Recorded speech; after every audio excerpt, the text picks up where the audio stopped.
Welcome to History Counts. History provides the roadmap to the future. If you want to know where you're going, you have to understand where you've been. I'm your host, Ken McDermott Rowe. The life of civil rights leader and peace advocate Martin Luther King was ended at the age of 39 by an assassin's bullet.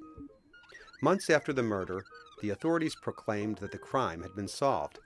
The murderer, they said, was a lone gunman with unclear motives who acted on his own behalf and no one else's.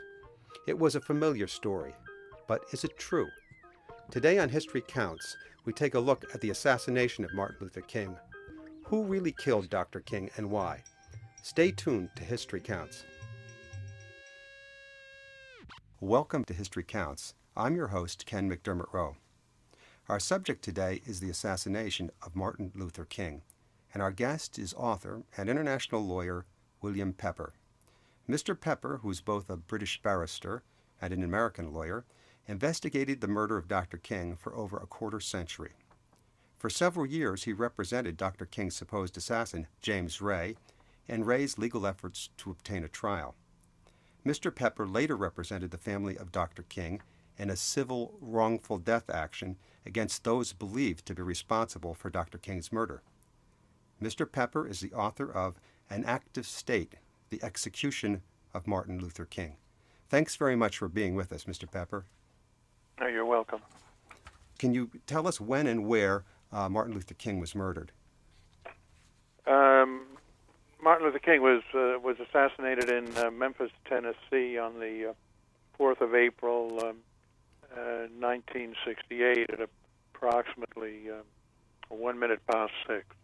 And why was he in Memphis, Tennessee? He was in Memphis, Tennessee, and to organize a march on behalf of the striking garbage workers. They had been on strike for a period of months, and it had polarized the Memphis community. Dr. King led a march on the 28th of March, which broke up into turbulence and violence, and he had to be rushed from the scene. Later, we learned that march was broken up by provocateurs who came from outside of Memphis, particularly from Chicago and St. Louis. Now, while many Americans think of Martin Luther King principally as a civil rights leader, in the year before his death, he started to move into other areas. Can you talk about that? Well, I only knew Martin King the last year of his life, and I came to know him when I came back from Vietnam. I'd been a journalist in Vietnam, and when I came back, I wrote one piece in particular that caught his attention. It had to do with for Ramparts magazine, and it had to do with the effect of the war on the civilian population of Vietnam, most of whom were either under 15 years of age or elderly, and they were, of course, being slaughtered.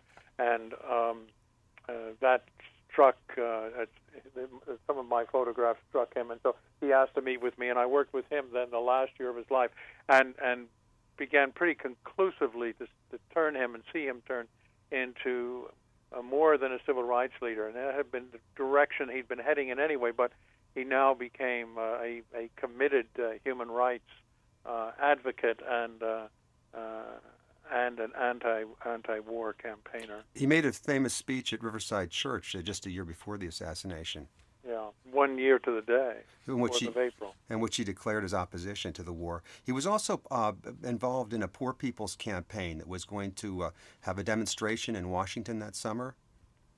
Yes, he was leaving Memphis, actually, to head into Mississippi and begin the mobilization of marchers into Washington, not for the purpose of holding a demonstration and marching, but for the purpose of living in an encampment inside Washington, the shadow of the Washington Memorial. So he was going to bring many, many thousands of people there for the purpose of taking up residence in the nation's capital and going up and visiting their Congress people on a daily basis in an effort to try to press them to put back into the budget funds that had been taken out and were needed for social programs, but had been denied because of the war. And there was also some talk that he might run for president in '68? Yes, there was a very distinct movement, and that's really what became a major part of my activity. He asked me to head up a National Conference for New Politics, which was an umbrella organization of all the anti-war and peace activist movements throughout the country, including many sort of disenchanted Democrats, members of the Democratic Party, who wanted to see this war end, and the idea was to form a ticket of Martin King and Dr. Benjamin Spock as a third party alternative and on an anti-war platform. You note that in 1979, the House Select Committee on Assassinations found that the FBI had targeted Martin Luther King since the early 60s. Why was the FBI after Dr. King? Well, I mean, Hoover took a strong personal dislike to Dr. King, and of course, Hoover was looking for every opportunity he could to tie the civil rights movement and Martin King to communist influence in the Communist Party. This, of course, was an effort to divert, and successfully did for many years, divert attention away from Hoover's alliance with organized crime and his working relationship, effectively, with organized crime in the United States by being able to deny its existence, which he did for many years. And he targeted King and these activities, other civil rights leaders. These activities included things like burglaries and wiretaps and infiltration of the staff. The whole operation, the whole COINTELPRO operation. You mentioned that they even had an informant in his executive staff. Yes, they had an informant who was handled by an agent out of the Atlanta field office, and would. Now, subsequent to the shooting of Dr. King on April 4th, who was arrested for the murder?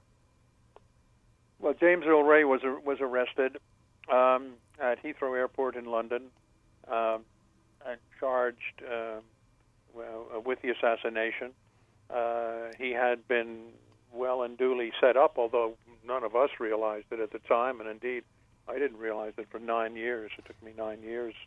9 years later, when Abernathy asked me to go interrogate Ray, that we began to really look at the serious possibility that the man was innocent. How did he supposedly do the crime? Where was he shooting from? Well, supposedly he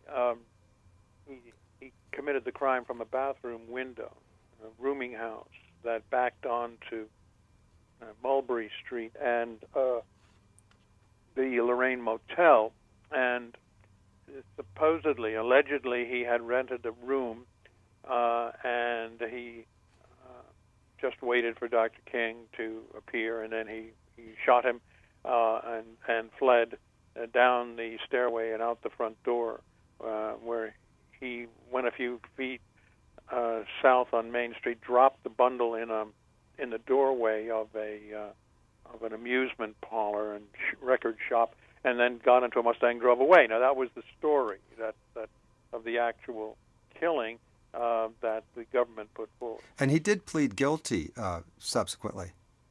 He was coerced by his second lawyer, Percy Foreman, who had promised him a trial, but at the end of the last minute, coerced him into pleading, into copping a plea, saying they were going to fry him. The media had already convicted him, that his family would be harassed forever.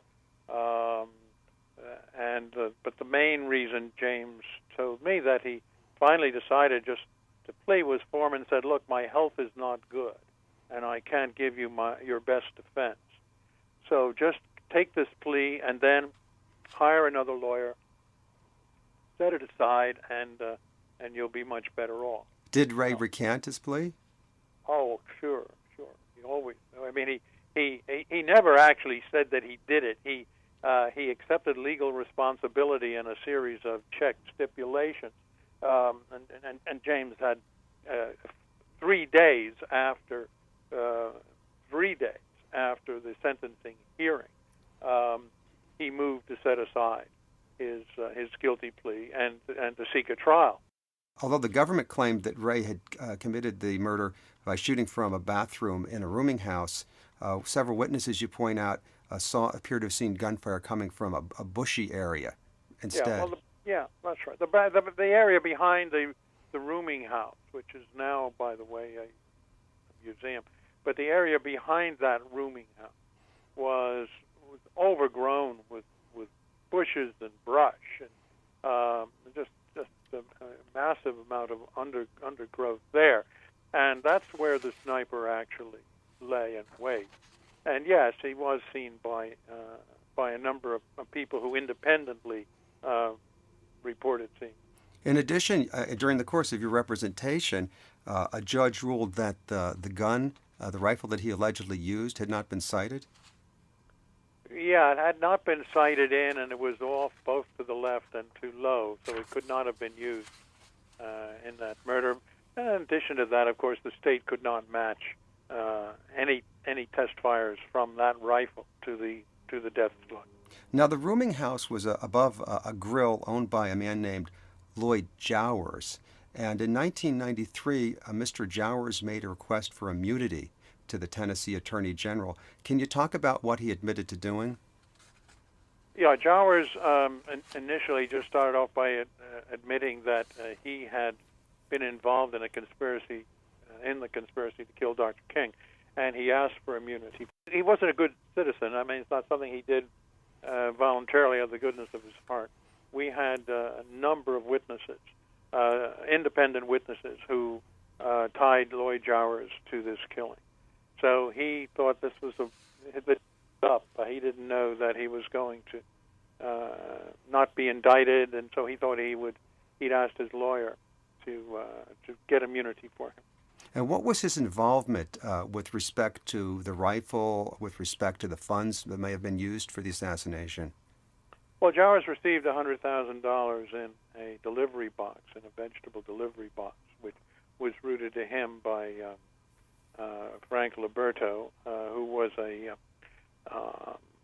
lieutenant in the Carlos Marcello organization, and he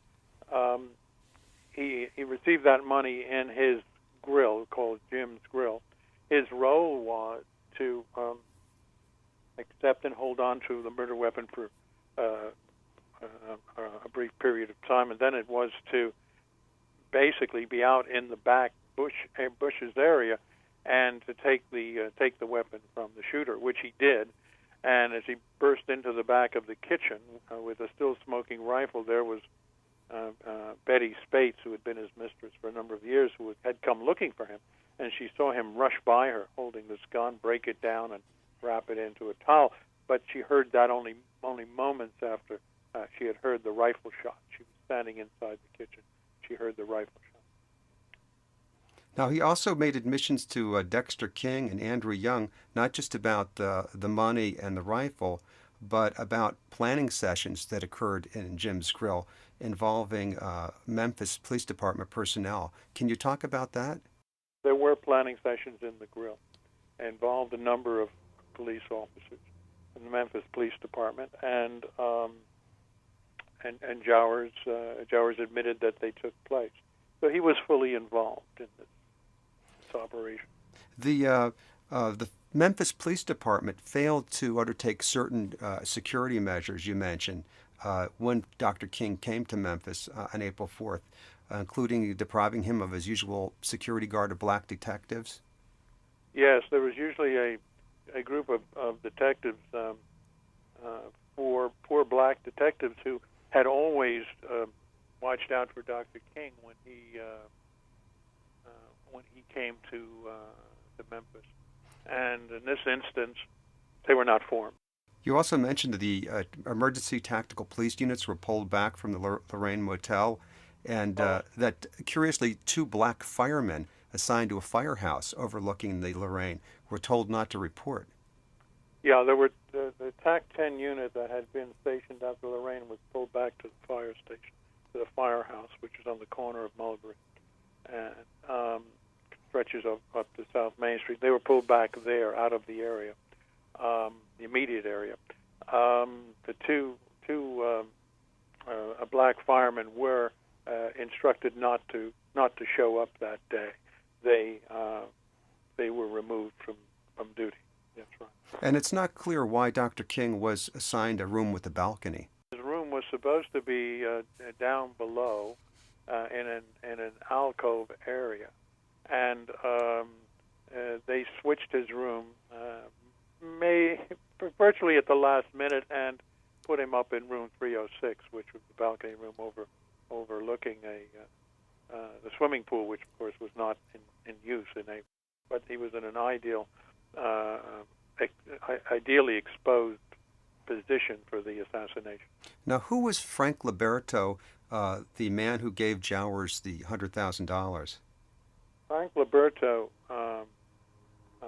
who made arranged the funds, did not himself give them to him. He had them by a delivery person. Frank Liberto ran a food wholesale warehouse outside of downtown Memphis, and he was Marcello's man in Memphis. Very close connections with the police department because they were very much involved in illegal gambling and prostitution and drug running, the usual mob activities, and they needed protection, which they got. And Liberto was the guy who was assigned to carry out a lot of the work on the ground in terms of organizing the assassination. Now, a man named John McFerrin gave evidence about a phone call that he heard just before the assassination, to be on April 4th, around 4:45 or 5 o'clock. Can you talk about what Mr. McFerrin says he heard? He owned a small grocery store and a gas station up in Somerville, about an hour from Memphis. And he would shop once a week at Liberto's warehouse and pick up his wholesale products. And he was in there on the day of the assassination, on April 4th in the afternoon, about an hour and a half before the killing. And at one point when he was in the store, he heard Liberto on the telephone screaming into the telephone, shoot the son of a bitch when he comes out on the balcony, and don't bring your ass around here, go down to New Orleans and get the rest of your money from my brother. Tell me about a man named Raoul and what involvement he had. Raoul was James's handler. James had always said that he had a handler, and his name was Raoul. And he'd been treated as some sort of fanciful figure, but we've pretty much established that who he was, and the fact is that he did handle. He was James's handler. He did meet him in a bar up in Montreal as James was trying to leave the country. Remember, James was an escaped convict, and he was on the run trying to leave the country. And this guy, there certain people had been helping him and steering him toward the Canadian docks in Montreal, and he was in this bar, and that's where this fellow Raoul effectively picked him up, made contact with him, offered him a job, offered to buy him a car, and wanted to keep him on a string for making certain deliveries for him and running errands, at the end of which he promised him he would get travel documents for him. Did Raoul have anything to do with getting a rifle to the grill? Yeah, I mean, Raoul, of course, designated the rifle that James was to buy, and when James bought the wrong rifle, Raoul sent him back. This was in Birmingham to buy a 30-06, which he didn't buy the first time. So, and then Raoul met him the night before the killing. He met him at the New Rebel Motel, just outside of Memphis, and took the rifle away from James. That was the last James saw of the rifle. That rifle was the throwdown gun that was found in Knipe's doorway. I see, and another gun was actually used for the assassination. Oh yes, that was just a throwdown gun. Now Raoul connects to Carlos Marcello through a gun running operation that also connects the U.S. military. Could you talk about that? Yeah, that was an interesting, almost convoluted connection. Around this time, there were a number of military bases and forts and that were being looted of weapons, of armaments, and they were being often driven into Marcello's place on the water, and put on a flatboat, shipped around into Houston, unloaded in Houston, repackaged by a team there. And Raul was part of that team, repackaged by a team there. In fact, this Raul led the team, and then they were being sold into Latin and South America. Two of the people who drove the grunts, soldiers who drove the truck with weapons in, were a part of the sniper unit that was really coincidental. The sniper unit that was in Memphis as a backup unit. Well, now, could you talk about the 902nd Military Intelligence Group and, in general, the U.S. military domestic spy operations that they were involved in the years preceding the assassination? Well, I think the military has been far more active and involved in domestic espionage and surveillance on American citizens than has ever been revealed. When Ramsey Clark would not sign an authorization for wiretapping on Dr. King and his residence and his church, and so forth, Hoover then went to his buddies in military intelligence under Bill Yarborough, who was the assistant chief of staff for intelligence, and they had the military involved in the surveillance of Dr. King. So it was a very extensive operation. The Deuce was right in the middle of all of it. You mentioned that the 902nd was deployed in small units throughout 67 and 68, and that they carried mug books of black leaders. Yeah, that's what I was told, that they had small units, often sniper units, and they carried mug books of community leaders who were deemed hostile and to be neutralized in one way or another. Now some of your information about the 902nd and the military involvement of the events of April the 4th comes from a man named Warren? Those are pseudonyms. Warren and Murphy are pseudonyms to protect. I try to protect people who are still alive, and certainly people who tried to provide us with information and help us. They're out of the country, but and they provided information. They were members of the sniper unit. They provided information through Steve Tompkins, who the same journalist who became aware of their presence in Memphis. Now, you say that Warren was a member of something called Alpha 184 team. Can you talk about the activities of the team on April 4th? It was an 8-man sniper unit that left Camp Shelby, Mississippi, and left at about 5:30 in the morning and drove into Memphis. And various members of the unit took up their appointed positions. And their task was, so they thought, was to take out Andrew Young and Martin King. And Andrew Young was a bit of a surprise, but they had two sniper units, two sniper teams, and one of them, the one on top of the railroad building, was to take out Andrew Young. And that they thought was their job. And they were in position and ready to go. And then what happened was the sniper was a civilian sniper. And they were the backup, in my view, to that civilian sniper. The civilian sniper fired from the bushes and accomplished the task. And so they were not needed. They were told to disengage and withdraw. Now, the King family in '97 came to support James Ray's legal maneuverings for a trial. What was the result of that?